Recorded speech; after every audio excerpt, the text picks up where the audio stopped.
my emotional attachment to this company. That attachment was early on, really, because when I started, I just lost my dad that same year in January of '86. So I started at Ashley's in September of that same year. I needed somebody to fill a role in my life. I was graduating high school. My life could have went a lot of different ways, but I met somebody in Ashley Johnson that was several things to me. It wound up being, you know, he was a great boss and unbelievable guy to work for, but it just wound up being my best friend. Yeah. In an age where it's harder and harder to find customer service, I mean, it sounds cliche, but it's not. Anybody, no matter where you go, customer service is getting harder and harder to find. Good customer service is. So I do think our level of service and our service technicians, and once we have a customer, that customer's experience with us, I feel like in our industry is totally unmatched. I mean, the way we do what we do and take care of that customer. Welcome back to the next episode of the Southern Executive Experience. Today we've got a special guest, another episode of the Ashley's Customer Employee Spotlight. And we got Bob Pearce, the man, the myth, the legend, Bob Pearce. Yeah. The Vice President of Ashley's Business Solutions and Ashley's right-hand man. Welcome. Thank you. Thank you. I appreciate the invite. You're welcome. You're welcome. Well, I guess I kind of already said what you did, but introduce yourself, I guess, to the viewers and tell a little about who you are and what you do at Ashley's. Well, I'm Bob Pearce and Vice President Sales Manager at Ashley's, and been there for about 38 years now, and sort of try to keep things in check as much as I can. That's right. So you've been with Ashley just about from the beginning, right? Yeah. It's been a journey, but yeah, since 1986. And done about everything. And if I remember correctly, you started off driving deliveries and delivering. Yeah, actually needed a part-time job to when I started college, and so I would go to class in the morning and grab some lunch and come make deliveries after lunch. Pencils and oh yeah, we were in the office paper supply business back then, just strictly office supplies and a little furniture, and we sold a few machines like typewriters, if anybody still remembers those. Oh man. And calculators and such. But yeah, mainly delivering office supplies in the afternoons. What now? Were we still downtown Tifton at that point? I guess. Yeah, we were down the original building. Original building, down on Main Street, and a lot of history that was in that building. But yeah, we stayed there for a few years and then wound up moving. Well, I know we had Ashley on, and we talked a lot about how we got into the copier business and everything. Can you tell me about, from your point of view, what happened there? I know he was telling us the story about being at the convention and nobody wanting to talk to us and stuff. And yeah, it was kind of funny looking back on it, but we were selling at the time, we were just dreaming about growing a copier business. And, right. And we sold a brand that only went up to a certain speed at that time. This was back in the analog days, so no copy, print, scan, fax. It was just copy. You know? And we needed a line that would carry us up through the higher volume machines and so forth. So we did wound up going to a machine convention, and Ashley and Ricky, our service manager at the time, and went down there, and we sort of scoured the convention floor for all the usual suspects, and talking with each one of them, once they found out we were from little Tifton, Georgia, they didn't tend to give us a lot of time. Let me just say that. I don't know if they took us seriously or not, or, back in that time, some of the major manufacturers already had full, representation in our area. So none of the big boys kind of wanted to talk to us right then. But we did, Ricky and I stumbled upon one manufacturer that was very interested, and at the time it was Toshiba. Yeah. And we wound up signing up. Good deal, and just kind of grew from there, and sold small Toshibas and grew from there, and ended up getting the Ricoh brand. After that, after Toshiba, it was still in the analog days, and so when digital came along, hanging these machines on the network and getting the scanning and printing part of it, Toshiba really, they were behind the eight ball a little bit. They didn't have the best technology at the time, and we still think that we moved in the right direction when we picked up Savin at the time, right? Which is a Ricoh family group machine, and we sold Savin when the digital age kind of got implemented. Sold those for several years. Yeah. Well, back to when you were talking about, I think when they were first started, we first talked to them, you said they, all the big boys were here Yeah. in South Georgia. You had the Icons, you had the Milner, you had Lanier back in those days. It was mainly Acme Business Products, Yep. which was before there was an Icon. That was Acme, and they were based out of Macon, and they sold a lot of Ricoh equipment. And then Lanier was big in the area back then, and so those were the two major players. Then we had a handful of independents still, Valdosta, Waycross, and so forth. Well, with all those people already established, how were we able to separate ourselves, and how were you able to get your foot in the door of these accounts when, starting from scratch? I wouldn't even know how to deal with that. You know what I mean? Yeah. I'm very blessed to be coming to the business 20 so years after y'all started, and people know our name, and they think Copiers. In most places we're at, they think Ashley's. Yeah. How did y'all start off? Well, it really started with relationships. We had a good customer base. Of course, we were just a teeny tiny company at the time, but we had a lot of customers that would order a few office supplies from us, and they were in all of South Georgia, really, from Tifton to Valdosta to Adel over to Albany and that whole region. So we had a customer base that liked dealing with us, and we had relationships. So, and then when we were selling those smaller copiers, we would sell those like to their low volume areas, and so we had a lot of machines out that were smaller, but we knew the decision makers, but we just couldn't sell the large stuff. So sometimes the Ricoh or the Canon would be, as their main copier, and they would have our little machines as their other machines. So when we got that larger line of equipment and could go all the way up to 70, 80, 100 pages per minute, we sort of morphed into, we started in the back dock, let's say, and then we made our way into the copy room, once we got the right product. That's right. How did we separate ourselves at that point? What was the difference? With all the infrastructure and the corporate America being all, what was the difference? Well, I think at the time, a lot of it was relationships. A lot of it was our customer service and kind of what Ashley was known for, and relationships he had built, and the way he had taught me to build that. But one of the key things I think that separated us of what we started doing differently was the way we structured our maintenance plans. Yep. So, the big boys were operating on plans where that you had to buy a certain amount, a set amount per month of page volume.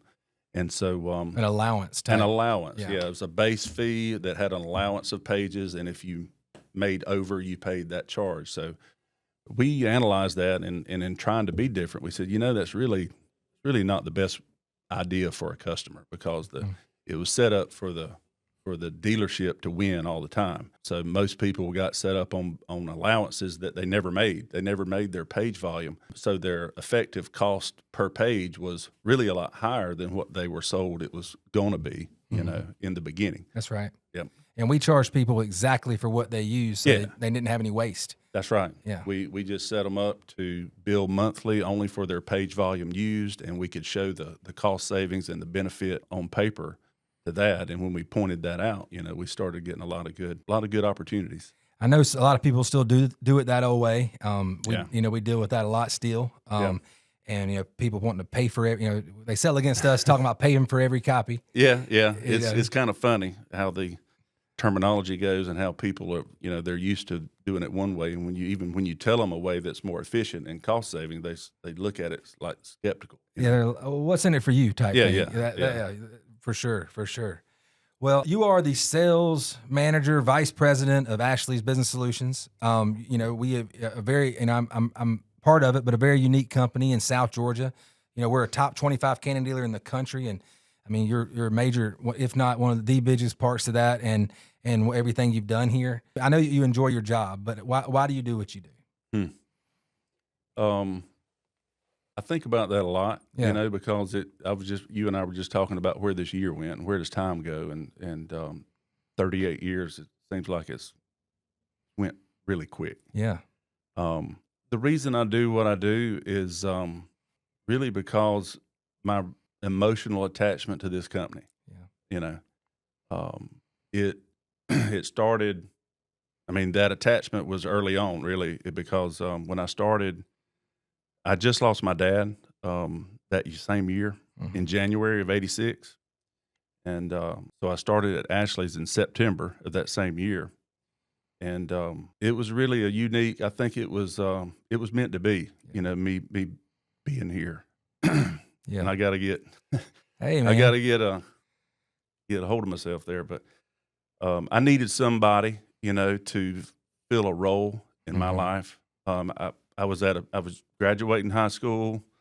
My life could have went a lot of different ways. It could have went way different. Some of my friends and everything, they made a lot of, not so good choices. I could have been lumped right in there with them if I wasn't careful. But I met somebody in Ashley Johnson that was several things to me. It wound up being, he was a great boss and unbelievable guy to work for, but it just wound up being my best friend. Yeah. And so he's a. Well, you are Uncle Bob. I mean, I've known you my whole life. It's and I've joked around and said you're Ashley's favorite son sometimes, probably. Well, we have a unique relationship. It's been, I tell you, I could write a book on that. But I remember coming to get you guys in Waycross. I was trying to think earlier, how old you would have been then. I'm thinking 5, 4, maybe something like that. It was in '86. I don't know. Michael was probably 6 or 7, and you were probably 4 or 5. I remember Ricky coming to get us. You don't remember me coming to get you? Partially, I know it was in the van, and I always sat in the middle. And I'd play with the seatbelts. You'd be in the floorboard, and Michael would be over there, asleep in the seat. That's funny, but I do remember that part. But I don't. I remember there was another gentleman I know that was, and then Ricky. But for some reason, I can't picture you. But I was young. You were young. You were little. That's little, right. But, That's right. But we're like a family at Ashley's. Oh, is no what doubt. You're trying to say. It's an unbelievable family. Yeah, and that's the way. I've just started to say I needed that in my life. I needed a role model. I needed a mentor. I needed a friend, and so Ashley's been all my life since the last 38 years. He's been a boss, a friend, a brother, a father figure, and everything. So that's the reason I do what I do. Back to that question, I just really feel blessed to be here, and I sure needed it in my life. Absolutely, absolutely. Well, that morphed into the question it needed to be, but I was going to ask something more along the lines of your job. Yeah. Why do I do? Yeah. And as far as, no, I love that, but I was going to say your daily responsibilities at Ashley's. Okay, just helping our sales reps get the right information. I go on calls with sales reps. I try to help and mentor and go with the newer reps and try to do some training with those guys and ladies. But our senior reps, I just communicate with them, make sure they have what they need. If they need me to be involved in some strategy or go on a meeting, I'm always, ready and willing to do that type thing. But just really sort of managing everything from the sales, making sure the pricing and our programs are meeting customer needs and rolling out the right programs to the reps to be able to go and settle in the street. And if there's any customer relations that need to be handled, I'm always eager and I step into that role as well. And I think you also handle your own accounts, and you have house accounts. I have some house accounts that I handle personally, usually like some of the bigger hospitals and banks and things like that. That's right. That's right. What do you feel like today makes Ashley's different than other companies? Well, I tell you, in an age where it's harder and harder to find customer service. I mean, it sounds cliche, but it's not. I just tried to get a grill delivered from Home Depot. I tried to buy a nice grill from Home Depot, and it was just a cluster. I couldn't get the help I wanted. Nothing against Home Depot. I love them, but it just wound up that I just didn't have a good experience, and I think that could be at a grocery store, no matter where you go, customer service is getting harder and harder to find. Good customer service is. So I do think, our level of service and our service technicians, and once we have a customer, that customer's experience with us, I feel like in our industry is totally unmatched. The way we do what we do and take care of that customer. That's the way I feel. I feel that, we not, it sounds cliche, we care, but it's just that we take an extra step, and we try to go above and beyond and make and to keep our customers as happy as possible. 100%. And our people is what's different. Well, everybody's got product. You know, Right. they can get a very similar product from a lot of different providers, but one thing they'll never be able to provide is our people and our service. They can't get that from anybody but Ashley's. That's right. That's right. Well, let's talk a little bit more about just advice, maybe. Maybe not specifically Ashley's, but if you were to give yourself advice, if we've got new sales reps on, what do you recommend for someone getting into sales? What are some good tricks of the trade, or what would you recommend someone to get started? Well, I was thinking about that as well. I really think that you can't let money drive the whole process. Right. I mean, you really have to have something connecting you to your job besides money. Because if you look at that and only that, you're going to get probably running down some rabbit holes you probably don't have any business in. So either a passion for the industry, you have to have an interest. And I'm not saying work has to be so fun every day. It's called work for a reason. But Right. I mean, if you generally like an industry or a product that you feel like you can believe in and really see yourself going out there and explaining and telling customers that they're better off with it than without it, I just think having a passion or an emotional connection is key. Being willing to invest the time. Everybody wants success nowadays. Just seems like everybody wants to start at the middle or the end. They don't want to start at the beginning. That's right.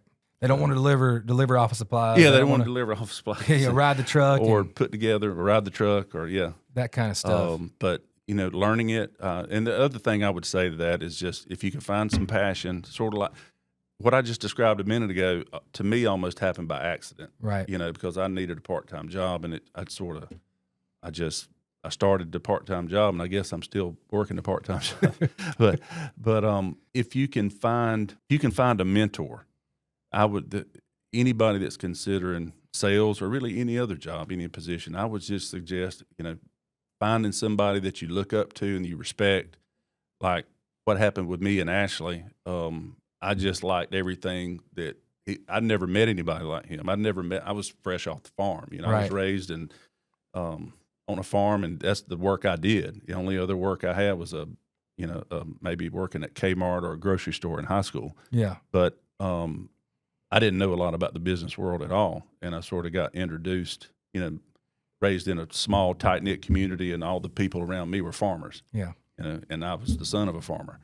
But when I got introduced into that world and figuring out, business people exist, and here's a pretty good example of one right here. He's a go-getter, and I sort of latched on to his way of thinking, and I liked everything about the company and the industry, and I just sort of developed a passion. But new people to business or sales, I think you need to have a emotional attachment, a genuine interest, and if you can find a mentor in that, and just sort of try to get as close to those people as you can. Yeah. I like that. And then you have find something you're passionate about, and something that drives you, and emotional connection. I like that. I like that. Yeah. Sales needs to be more about just the money. It needs to be about helping others, and like you said, building something. Yeah. I mean, I'm not discounting the importance of it, but Right. I mean, you really, to succeed in it, I think it almost needs to be a byproduct of what you're doing, not a driving force of what you're doing. That's right. That's right.